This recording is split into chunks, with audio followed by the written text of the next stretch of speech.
Hello guys, आज पराठा बनवून घेऊन गेले होते ऑफिसमध्ये आणि टी ब्रेकमध्ये चाय आणि पराठा खाल्ले. खूप भारी वाटत होतं.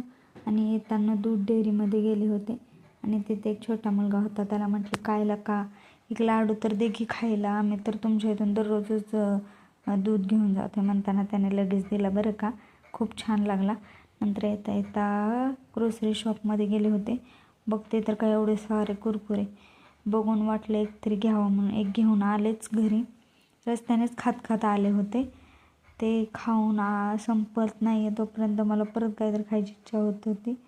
परत पटकन आवरलं सगळं, बॅग वगैरे ठेवून थोडा वेळ रिलॅक्स बसले. त्याच्यानंतर उठले, फटाफट आवरून वगैरे माहीत नाही काय, पण मला घरात आल्यानंतर पहिल्यांदा टी व्ही लावायची इच्छा होते. मी बघत नाही, फक्त चालू ठेवते लावून.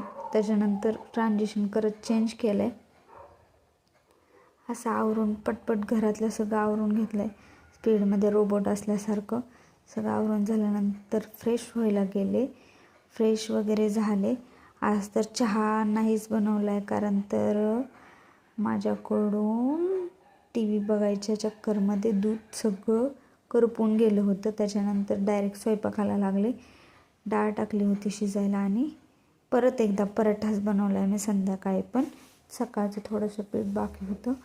असं गरम गरम पराठा आणि तुमच्या इकडे काय बोलतात मला माहीत नाही, पण आमच्या इकडे याला फिक्कं वरण बोलतात ते. आणि मग परत राईस, असं सगळं खाऊन थंडी वाजते म्हणून मस्तपैकी पांघरून घेऊन टी व्ही बघत बसले. आता मी निवांत खूप वेळ टी व्ही बघणार. असं संपला माझा दिवस. भेटूया आपण पुढच्या व्लॉगमध्ये. बाय.